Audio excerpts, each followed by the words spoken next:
Bem-vindos. Hoje vamos começar numa origem muito particular.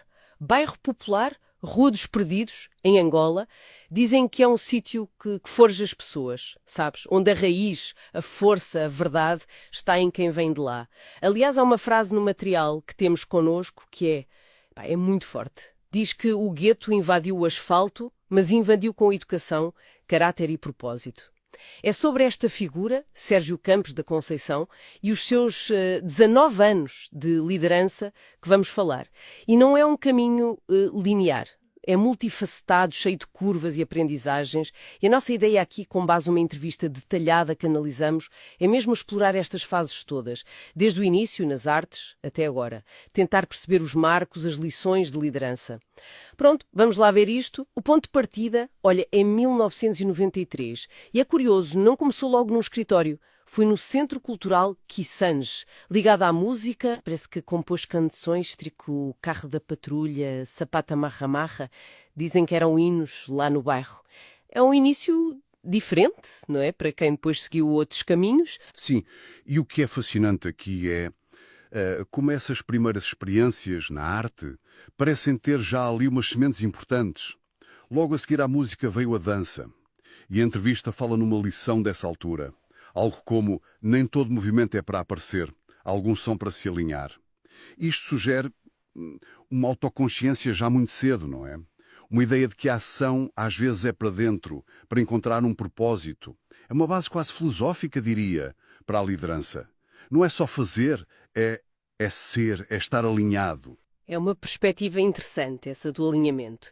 E essa disciplina parece que ganha mais corpo logo a seguir, em 95, com o futebol federado, no Petroatlético de Luanda. O material que lemos fala muito em disciplina, rigorosa, chegar cedo, respeito pela equipa. E aquela resiliência do caíste, levantas. Como é que o desporto entra aqui na equação da liderança? Entra de forma fundamental, penso eu. O desporto de competição a esse nível é uma escola dura. Forja mesmo o caráter. A disciplina ali não é uma escolha, é a base de tudo. O trabalho em equipa não é teoria, é condição para ganhar. E saber lidar com a derrota, levantar depois de cair, isso é essencial. É uma espécie de formação de base em liderança muito prática, talvez mais forte que muitos cursos, porque é vivida ali, na pele, sob pressão.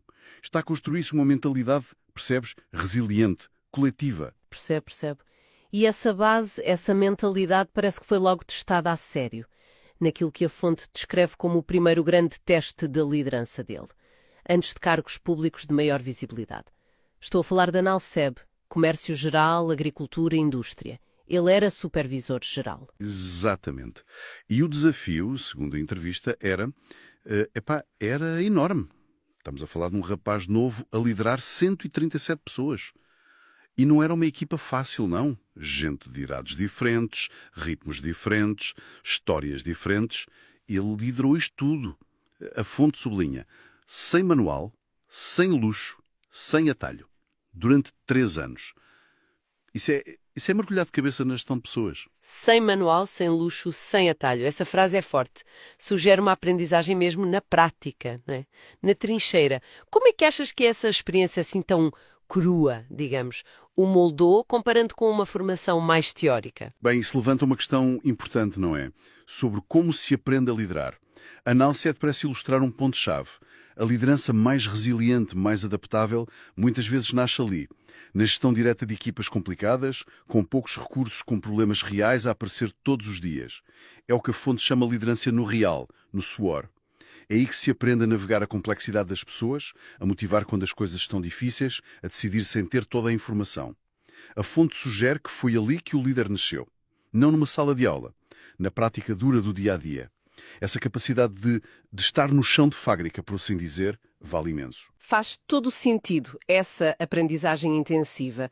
Depois da NALSEB, o caminho leva-o para o setor público. TCU, a empresa de transportes urbanos de Luanda, ligada ao Ministério dos Transportes. E a evolução lá dentro é notável. A variedade de funções. Começou expedidor, depois responsável pela contabilidade interprovincial, chefe do departamento comercial e, por fim, diretor do gabinete de comunicação e imagem. Aqui é que fica mesmo interessante esta amplitude toda, da logística pura aos números e depois à estratégia de comunicação. E a fonte diz mais uma coisa. Foi escolhido para ser a voz do projeto modal de transportes, uma iniciativa grande na altura, para modernizar os transportes em Luanda. Essa trajetória na TCU é muito reveladora. Mostra uma capacidade de adaptação e de crescimento notável. Passar por áreas tão diferentes, logística, contas, vendas, comunicação em poucos anos, demonstra não só que ele é polivalente, mas que aprende depressa. E que ganham a confiança da organização, claro. Ser escolhido para rosto de um projeto estratégico como o Modal, isso não é pouca coisa. Sugere que viram nele não só competência técnica, mas também capacidade de comunicar, de representar a instituição, de inspirar confiança, dentro e fora. Essa capacidade de ganhar confiança e mostrar competência em várias frentes parece ser um padrão. Depois da TCU, ele vai em comissão de serviço para o governo provincial de Luanda. E aqui a coisa diversifica-se ainda mais. Primeiro, secretário-geral da Kisama. A fonte escreve como um sítio onde ele liderou perto do povo, sem filtro. Sugere uma ligação forte à base, aos problemas locais, talvez mais rurais. E depois muda-se para Viana, um município importante, um polo económico ali perto de Luanda. E acumula pastas. Diretor Municipal das Atividades Económicas e Serviços, Diretor da Agricultura, Pecuária e Pescas e ainda chefe do Desenvolvimento Económico Integrado. É curioso que, mesmo sem ser agrónomo, a fonte destaca o zelo dele pela agricultura e pescas. Via aquilo como um património estratégico. Esta experiência em tantos setores públicos é normal ou é mais um exemplo da tal adaptabilidade? Se ligarmos isto ao panorama geral, vemos uma progressão clara na complexidade, na escala da liderança. Passa da gestão de um departamento na TCU para a gestão municipal. Primeiro, numa realidade mais próxima das pessoas, Kisama. Depois, numa escala mais estratégica, mais económica, Viana. Acumular pastas tão diferentes em Viana, economia, serviços, agricultura, pescas, isso mostra uma capacidade tremenda de gerir muitas frentes, de ter uma visão integrada para o desenvolvimento local. E respondendo à tua pergunta, embora acumular funções aconteça, o sucesso e o tal zelo numa área fora da formação dele, como a agricultura, isso reforça muito a ideia de que as competências de liderança dele, disciplina, gestão, estratégia, aprender rápido, são muito transferíveis. Ele não se define por ser um técnico disto ou daquilo. Define-se pela capacidade de liderar e ter resultados em sítios diferentes. Esta experiência no serviço público, em níveis diferentes, deve ter enriquecido imenso a visão dele sobre os desafios do país. Essa capacidade de saltar entre os setores e ter impacto volta a ver-se na fase seguinte, quando ele regressa ao privado, desta vez para a Consul Nova, setor petrolífero, segurança náutica. E aqui a progressão, uau, é mesmo rápida, menos de um ano. Passa de diretor de operações a assessor da direção-geral e logo a seguir diretor para a área técnica. 3 promoções grandes num instante. A fonte usa uma expressão muito direta. Isso não se explica, reconhece-se. O que é que isto nos diz? Bem, uma progressão assim tão rápida num setor tão competitivo como o petrolífero é de facto notável. Sugere claramente um desempenho fora de série. Uma capacidade de entregar resultados muito acima da média e uma velocidade de aprendizagem e adaptação impressionante. A frase reconhece implica isso mesmo. O valor dele, o impacto, foram tão óbvios que a subida foi natural, rápida, inevitável quase. Podemos ligar isto à disciplina de ferro que vimos desde o desporto, não é? E à adaptabilidade dos cargos públicos. Ele parece ter essa capacidade.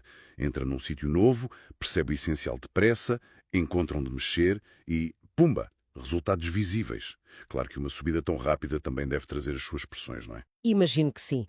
E depois desse período intenso de crescimento numa empresa já estabelecida, vem um passo que a fonte chama um ato de coragem. fundar a própria empresa. A Serquis Angola, uma empresa criada com dinheiro dele, a atuar nos setores marítimo e aeroportuário. É uma mudança de paradigma, não é? De líder dentro de uma casa para criador da sua própria casa. Sem dúvida. Este é um ponto de viragem, essencial na trajetória. Depois de provar o valor de acumular experiência em estruturas grandes, públicas e privadas, decidir arriscar o próprio capital para criar algo de raiz. Isso é outro tipo de desafio. Outro tipo de liderança. Passa de intrapreneur, digamos assim, o que inova dentro, para entrepreneur, o criador, o dono da visão. Isto exige não só as competências de gestão que já tinha, mas uma visão muito clara, uma tolerância ao risco enorme, iniciativa própria e uma resiliência ainda maior para aguentar as incertezas de começar um negócio do zero. É a prova final da autonomia, de capacidade de fazer acontecer. De gestor a criador, como dizes. E isso traz-nos à fase atual, descrita na fonte. Hoje, o Sérgio Campos da Conceição é presidente da Câmara de Comércio e Indústria Angola-Turquia, um papel que o põe ali na ponte entre o mundo empresarial e as relações económicas internacionais. 19 anos todos. Aquela citação final da entrevista ganha uma força especial. Este não é um homem que subiu, é um homem que cresceu. Esta diferença é fundamental. Subir pode ser só hierarquia, cargos. Crescer implica desenvolvimento interno, aumento de capacidade, de visão, de maturidade, de impacto. Se ligarmos os pontos todos, as bases na arte e no desporto, consciência, disciplina, resiliência, o batismo de fogo na Alcebe, a amplitude no setor público, TCU, Kissama, Viana, a prova de fogo no privado com Sunova, a coragem de criar a Serquis e agora esta ponte entre economias. Percebemos como estas experiências tão diferentes não foram ao acaso. Parece que se complementaram. Construíram um líder com uma caixa de ferramentas invulgarmente variada. Os fios condutores estão lá. A disciplina constante, a adaptabilidade a sítios muito diferentes, a capacidade de ligar-se às pessoas no bairro, na equipa, na empresa, na comunidade. E um pensamento estratégico foi crescendo. Então, o que é que isto tudo significa? Significa que estamos perante uma liderança que não foi feita num molde único, previsível. Foi forjada na diversidade de experiências reais, duras, desafiantes. Uma liderança que cresceu, organicamente, em múltiplos terrenos. É uma perspectiva muito interessante sobre este percurso, sem dúvida. Recapitulando assim os pontos principais, estamos a falar de 19 anos, de uma liderança que se fez através de uma manta de retalhos muito rica. Experiências muito diversas, desde as raízes no bairro popular, passando pela arte, desporto, serviço público em várias frentes, o privado exigente, o risco de empreender, até chegar a este papel de diplomacia económica. E o traço comum parece ser sempre a disciplina e uma visão que foi evoluindo. Não apenas subiu. E, igualmente importante, a ideia de manter a ligação às raízes, à identidade. Ser, como diz a fonte, um filho de Angola que honra a Angola que o fez. Parece haver ali um fundo de valores que segura tudo isto. E talvez, como reflexão final para quem nos ouve, fica uma pergunta interessante, tendo em conta esta jornada tão atípica, que passa por mundos tão diferentes, arte, desporto, gestão pública local e central, privado, empreendedorismo, relações internacionais. Que tipo de desafios futuros, talvez ainda mais complexos, mais interdisciplinares, é que podiam beneficiar de uma liderança assim, moldada por uma base tão eclética? Ou, dito de outra forma, até que ponto é que estes caminhos fora dos carris normais de carreira podem ser não uma desvantagem, mas, sim, uma preparação única e muito valiosa para navegar a complexidade e a incerteza do mundo de hoje? Fica a questão no ar.